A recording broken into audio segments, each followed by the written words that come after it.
Hey, so I didn't have video yesterday, and I don't really have a video today. And the reason that I don't have those videos is that it was not the greatest of couple of days, and it really wasn't the greatest couple of days because of me, I think, and because I've been feeling anxious. I've been feeling anxious about stuff around work a little bit. I've been feeling anxious about things at home, about the baby, about Cambria, like lots of things have been triggering my anxiety. So I thought that I would post a little video about anxiety and anxiety as a parent and my anxiety journey specifically.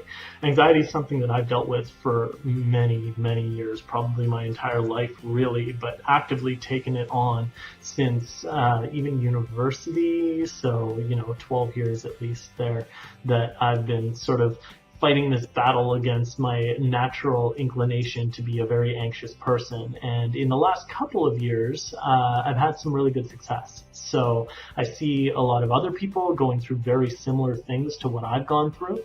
And I thought it might be beneficial for me to talk a little bit about it. And if anybody benefits from this, then amazing. So one way or another, I didn't have an exciting video. I normally don't on a Tuesday. So I'm going to start this segment called Talking Tuesdays, where I'm just going to talk about the things that I think or feel about various topics. And we'll start with anxiety because it's a big one. So I'm an anxious person. I've always been an anxious person. I test like just on the borderline of anxious depression kind of stuff. And I've always had anxiety around work, around school, around anything that I take on and I have to achieve. I'm a type A. I like to achieve things. And I've always looked at that anxiety as something that has given me my edge. I think ahead and I always am prepared for things because of that anxiety, really. So as I talk through this is all my personal experience. This isn't something that, obviously, I'm not a psychologist. I've seen some psychologists, and they would probably say that, I don't know everything because I still feel anxiety. But I definitely have learned a couple of things along the way. So one of the things that I know that anxiety really is the inability to trust yourself in the moment. I feel like if you're left to your own devices and you just have to make a decision in the moment, that you're unprepared for that or you're not good enough to be able to do that. I'm going to also use language like your, just because that's how I talk. And I don't necessarily mean you personally. You might be saying, I don't feel any of these things at all. That's cool. Really, I'm talking about me, but I've tried this video a couple of times now saying me, and it just doesn't work. So I'm going to say your. So for me, big things that trigger my anxiety are things like fear of failure or feeling unworthy for the types of things that I have, whether it's my family or whether it's, our possessions or any of that. I feel like I'm lucked into it. And that's the anxiety speaking, right? And that's the messages that are coming into your head. But at its core, I feel like anxiety is about not trusting yourself in the moment. So you try to think ahead, you try to think around those corners and try and figure out what could happen so that I can be prepared for all the various scenarios. And what really ends up resulting out of that is you're constantly living in those worst case scenarios. You're saying, okay, how would I react if, this terrible thing happened? And then you replay that terrible thing over and over until you get a response to it that you feel okay with. And then you're like, okay, now let's try this other terrible thing that might happen. And you replay over and over so that you never have to trust yourself in that moment. You always have a terrible experience, but you've been through it once in your head. But what I sort of came to realize is that just means that you're constantly living in these terrible experiences in your head, which is not a fun way to live at all. So trying to find a way to trust myself to be able to handle these situations as they come up and to just be in the good moments when the good moments are there, rather than taking the good moments and living potential bad moments. Is a better approach to life, I think, and nets your happiness higher. So, and it's also futile. You can never see around every corner. You can't see every possible scenario. That's just impossible. So you're paying a big cost in not being mindful and present in the current moments to be able to have a very slight advantage on things that may happen if you luck out and something that you actually prepared for happens. So I feel like as an anxious person, I have an inflated sense of what I can control as well. I feel like if I can prepare for it, I can control it. And I've come to realize you can't control a lot of things. There are a lot of things that are right out of your control, and especially parenting. There's nothing that brings that to the forefront, like having a young child or having a baby, and them just doing whatever they do, because they're going to do whatever they do no matter how much you prepare for it. So, I mean, Avia right now is 3 months old, and there's no controlling a 3-month-old. She's hungry when she's hungry. She's gassy when she's gassy. She's tired when she's tired. She's going to have to do all of those things, and you're going to have to react to those things in the moment. You can try and impose your sleep schedules and all of that stuff, but there's only so much control you can have over a baby. They don't listen to logic. They do whatever they do. So you're left to fend for yourself every now and then. You just need to deal with it in the moment. And, when the baby's keeping you up all night, I know that's a big thing for me, is sleep, and like, how am I going to handle the next day without sleep?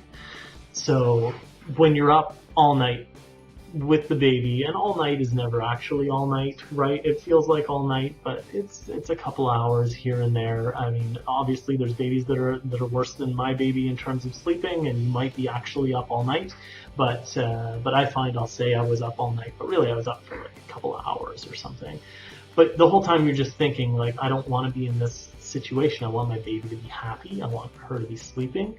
And I don't want to be in the situation where I'm not sleeping. And then my brain starts saying, well, you need to go to work tomorrow. You're not sleeping now. And then it starts catastrophizing and coming up with all these brand new things that could be going wrong, and then how I'm going to deal with those things that go wrong because I'm going to be short on sleep, when really what's needed of me in that moment is just to be present and be with my baby, or be with my wife, or be with whoever it is that needs me in that moment, not these potential catastrophes that are coming down the line.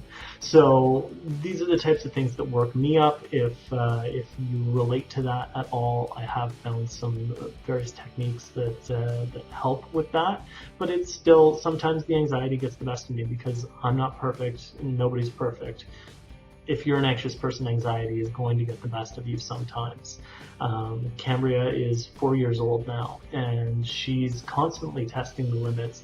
She's always, bedtime is a time when she's always trying to get one more drink of water, one more snack, one more this, one more that. I'm just checking behind me right now to see if she's back up again, because she's been up a bunch of times already as I've been preparing this video. So, this is recently fresh and causing me anxiety in the moment sometimes. And you can control that, and you can give boundaries as a parent, but they're always going to find a way around it, and they're going to find a way to throw off your schedules. And you have to be able to deal with that in the moment. You have to be able to be present with it in the moment, and you have to look at what you've done and see if there's a way that you can improve it as you go forward, not just to be a better parent. And you can imply all of this guilt on top of yourself about how good of a parent you've been, but to be a better and happier person as well, and to not live with that guilt. So if you could just live in that moment and be the person that you need to be from moment to moment, and trust yourself that when you get to that moment, you'll be prepared to be that person, imagine how much more present in life you would be. And that's the person that I'm trying to be and would like to be. So that's, I guess, a rambly overview of who I am as it relates to anxiety, and sort of some of my triggers and some of my triggers with my kids.